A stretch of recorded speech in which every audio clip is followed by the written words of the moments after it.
Yeah, good morning, guys. How's it going? 51 Chevy. In the previous video, I got good order parts order in. Excuse me, and we're gonna get some of those things on the truck in this video. Uh, yeah, I just want to cross a bunch of stuff off the list. You know, just something that's on my mind here. I just heard on the radio something that kind of ticked me off. So I'm gonna rant for a minute. Don't mind me. So it's Super Bowl Sunday, right? Uh, don't give a shit, don't care, whatever. But you know, a lot of people do, and that's fine. Whatever floats your boat, man. That's fine. Um, they were saying, like, I'm up here in Canada, it's local radio station, so they were saying it cost to go and watch the game live, go to Vegas. Said for a couple, uh, airfare, lodging, place to sleep, whatever. 2 tickets, and not good tickets. I mean, good tickets are way out of range. So pretty crummy seats. And 2 hot dogs and a beer each. $25,000 US. Come on, really? That turns into $33,000 to $34,000 Canadian. With the exchange. Now, who the hell can afford that? I mean, really, come on. I know I can't. So, what do we have at the end of the day? Well, we got a stadium full of rich people watching a whole other group of rich people play a game. And, you know, they want us to pay for it by, streaming service or cable or whatever. I gave up cable 2 years ago. Don't miss it. Don't miss a damn thing. You know, not once have I ever put all my tools down to watch Real Housewives of Hoboken, New Jersey, or whatever the hell it is. So, and it just got me thinking, like, it seems like anything that's fun or cool is being made to only be affordable by people who are wealthy. And I think that the hobby of hot rodding is one of those things. It's just pricing itself right out for the little guy. You just can't do it. You know, you go on these places that sell vintage cars, Kijiji or whatever websites. 4 out of 5 cars listed are project cars. Well, that's because they realize there's no chance in hell they're going to be able to come up with the money to finish this thing. They can't afford it. So they pass it on or put it up for sale, and it sits there for a while. And then some dreamer comes by and buys it, and then realizes after a month or two that he's not going to be able to finish it either. So it's, I don't know. It just seems like the little guy's getting cut out of anything that's cool, and it pisses me off, because it's the little guy that started this shit, originally. It's the little guy that went rooting through wrecking yards and salvaging pieces and bits and figuring out how to put them together and make them work. My American friends, they have it a little bit easier than we do, in that they still have some old wrecking yards around. All of ours have been cleaned up. They're gone. Everything's been crushed and gone. There are none. So, you can't even go to a wrecking yard and salvage parts anymore. There's nothing in the wrecking yards that's, newer than or older than 2000. So there's nothing there you can use. If you do get one vehicle that happens to come into the wrecking yard out here, and I'm talking about once every 2 or 3 months, something from the 70s or whatever, it's picked over immediately, and there's nothing left. So unless you happen to be there when it comes in. So I don't know what the answer is, but something's got to change, man, because I think the sport will get killed. Just how I feel. Anyway, enough about that. The 51, like I said, I got a bunch of parts put in. Cross things off my list. And one other cool story. In the last video, in a comment, one of my viewers, I knew I was looking for that left side bumper bracket. Got a hold of me, said he's got one. I'll ship it to you. Just pay the shipping. Cool, I'm in. Get a price on the shipping. I'll transfer you the money. So I give him my address and everything, and the next day I get a text. Well, it's in a box. It's all shipped and it's on its way. Here's the tracking number. It's supposed to be there by next Friday. All right, how much do I owe you? He says, it's on me. So there you go. You know, we have a chance. There are some good people out there. It's awesome. So thank you, Wayne, very much. And yeah, it'll finish off the front of the truck. So that's awesome. So anyway, there's lots to do. So we might as well just get to it. All right, so the first thing I'm going to do is speedometer cable. I've already dropped it down through there somewhere. And this cable's a 6-footer. Probably could have been a little bit longer, but this will work. I've already dropped it down there and attached it to the transmission. So now I just got to get this through the firewall to where my speedometer is going to be. So these two holes here, these are originally for the there's a brace that goes from the firewall to the bottom of the dash where your steering column is, just to kind of reinforce the dash. I removed that, and my brake pedal assembly replaced it. So these two holes I don't need for anything else, so I may as well use them for things that I do need. So the cable is one of them. So obviously I've got to open up the hole to get that big ass fitting through and put a grommet in there and all that stuff. So that'll take care of this one. This hole here will probably end up being for either temp gauge or oil pressure gauge, one of the two. Probably temp, and then I'll put the oil pressure gauge down here somewhere, down by where those two things go through the firewall. Just try and keep things neat and tidy and make as few holes as possible. So I'm going to go ahead and open up this this hole here. I'm just going to use a step bit, feed this through, get a grommet in and everything else, and make sure I've got enough slack to hook it up to the Speedo. All right, so I had opened up that hole, had the grommet, the cable feeding through it, the whole bit, and I hated it. It looked absolutely like ass. The cable is just too big and bulky looking, and it was tight. Like, I got a 6-foot cable. I should have had lots of slack. It just made it to the gauge opening. And like I said, I had it pulled tight. So now, by lowering it and kind of tucking it in under or behind the brake booster, I actually picked myself up about 6 inches of cable here. So now you can see, you know, I've got lots of cable. So that's where it's going to stay. And the grommet, all I did was put a slice in it. So I kind of put it in, and then I'll wrap a little bit of tape around the cable just to seal it up around the hole, because this hole is a bit bigger than the cable is itself. So I'll do that, and then I'll show you what it looks like.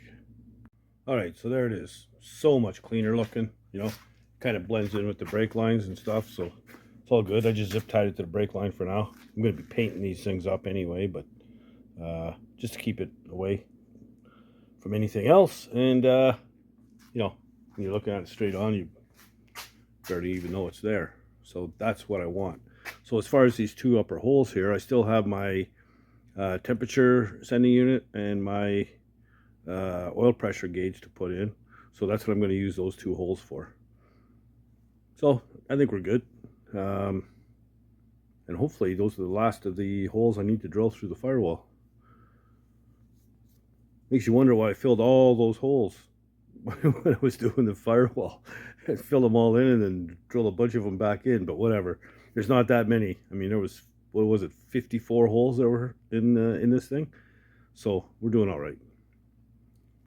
So I figured while I was dicking around under the dash, I would do a few other things. So I hooked up my defrost hoses.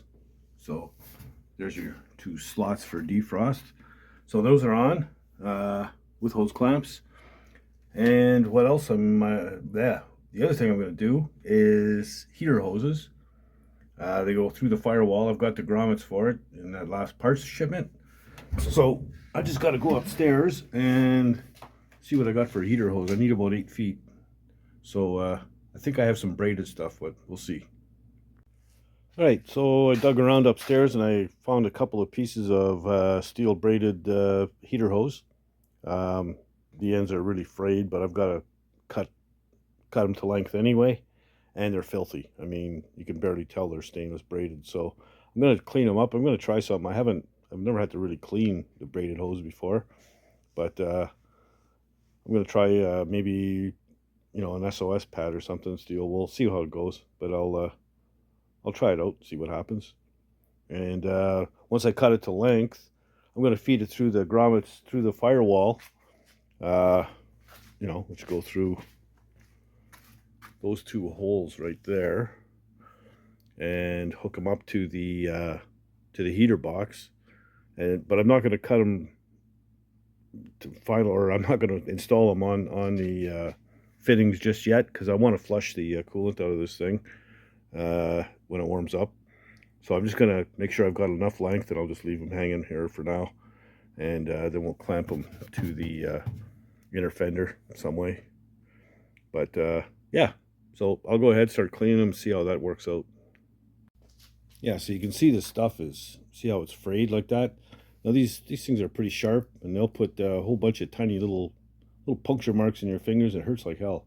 So when I go to cut them, I wrap tape around it, and then I cut through the center of the tape, and it usually holds them together pretty good. But we'll see how it cleans up first.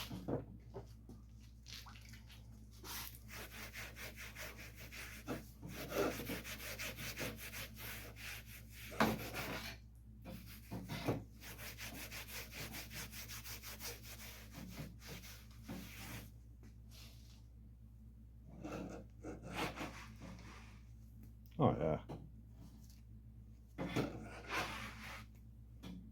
Much better.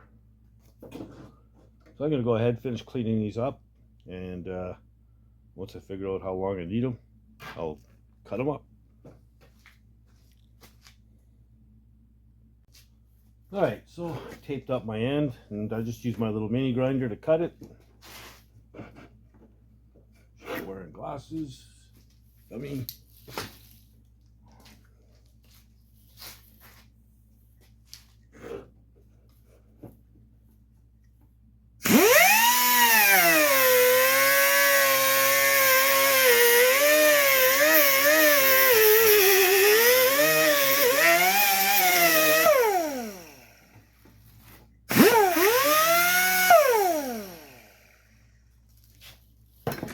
much cleaner. And I'm leaving that tape on there, and I'll put the hose clamp right over it. So I'm going to size it up on the truck, figure out how long I need it, and make the other cuts and get them on the truck. Right, when I'm feeding something through a grommet like that, especially a big one, I like to put a little bit of white grease on it. Just makes getting the hose through easier, slides nice. So yanking the grommet out of the hole, you know, like I'm doing.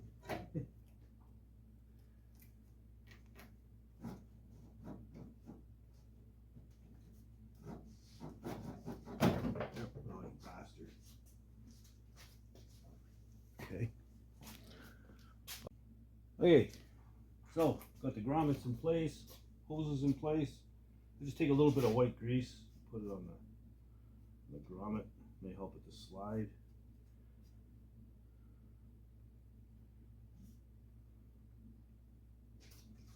Now I'll go ahead and slip them in and put the hose clamps on. We'll call it done. Try one first.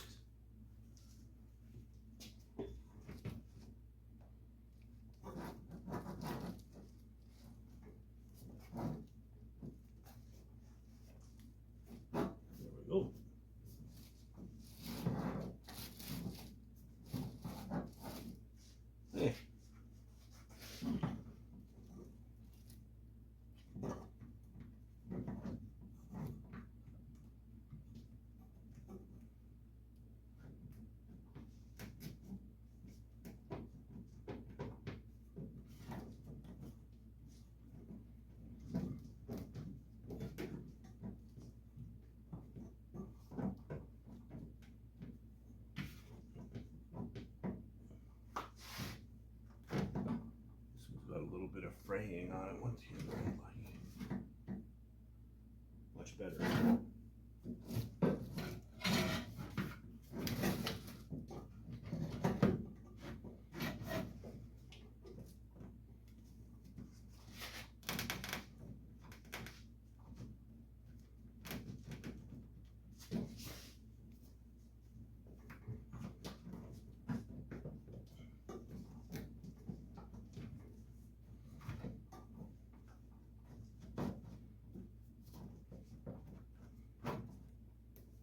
No more grease. Anyway, I'll get that in there. All right, so I got them in, and they're on the heater box, clamped on, done. Yeah, nice and clean looking. I like it. Braided line always looks good. So you got, your two lines. One goes where this one is here, and the other one goes to the water pump here. Maybe a couple of clamps on the inner fender, something like so, and call it done. So yeah, I got this stuff is expensive as hell, and it always looks really good in an engine bay. It looks good on bikes. I've got a few different sizes, and I've got like a couple of rolls of this stuff. Like my dad had a whole bunch of it. I got it all from him when he passed. And I've been using this stuff well, my dad's been gone for 12 years, so I've been using it for 12 years, and I still have a lot left. So yeah, I haven't had to buy any braided lines ever. So there you go. So I think next what I'm going to do is get that bumper up where I can work on it and get on that. Okay, so I started cleaning up on it. What I got to do here is a couple things. I got one little kink right here. I'm going to have to hammer that in. And then these 4 holes, remembering that this is a forward bumper, these 4 holes that held the bumper onto the forward brackets are all going to have to be filled, because the Chevy brackets, the holes don't end up in the same place. So I have to clean up real good around there so I can weld it, and keep on cleaning her up. It's got a lot of pitting and stuff. I think I'm probably going to have to do this in epoxy before I body work it and prime it. So yeah, I'm just going to carry on cleaning it and get it as good as I can. I'm not going to show you that. It's boring as hell. Who wants to watch somebody clean rust? So yeah, I'll get at that, and then probably get on cleaning up the bumper brackets that I do have until the ones come in from my buddy Wayne. So yeah, we'll see how that all goes, and that's about all I'm going to have time for in this video anyhow. Hey, we'll cross a few more things off the list here. So I got defrost hose, heater hoses, done. What was the other thing? Boom, boom, boom, boom. I'm looking. What the hell else did I do? Oh, speedometer cable, that's it. I knew I did something, I just couldn't remember what it was. And bumper, well, I'm not ready to cross that off quite yet, but we're getting there. So 3 things for sure, and let's call it 3.5. Hey, so there you go. So, once again, getting a bunch of little things done, get them off the list. So, these little things sometimes will drive you crazy, but they're all things that have to be done. Oh, excuse me. So you might as well take the time and do it right. And once it's done, and that's it. You don't have to worry about it again. So, yeah, I'm really happy with the way that braided line looks. It's cool, and the price was right. Which, can't say that about everything that I put on this truck, but it is what it is. Yeah, if you like the content, subscribe and share it with your buddies and all that kind of stuff. Don't be shy. Leave comments down below. I enjoy the comments, and even if you disagree with me or think I'm doing something wrong, whatever, let me know. I can take criticism. I got big shoulders. I can handle it. I'm going to do whatever I want anyway, but that's not the point. I still like to hear what people have to say. Yeah, and that's about it. I guess I'm going to grab a bunch of other parts out of that delivery and get them on the truck. I need a couple of sealed beams so I can put my headlights, finish those off. And I got to make a run to Princess Auto. I need the little bulbs for in the back of the gauges, to light up the gauges. I need turn signal indicators so I can wire them in. A few other little things that I can finish tidying up, a bunch of wires under the dash as well. All that shit's still hanging like spaghetti, and most of it just has to be tied up. That's it. Almost all the connections are done. There's just a few left to do. Yeah. Then I guess I don't know, windshield, and get the wipers on and all that stuff, and the mirrors, and just carry on, just keep on rolling. So Yeah. If you're not doing anything else, get out in the garage and build something, man. Later, guys.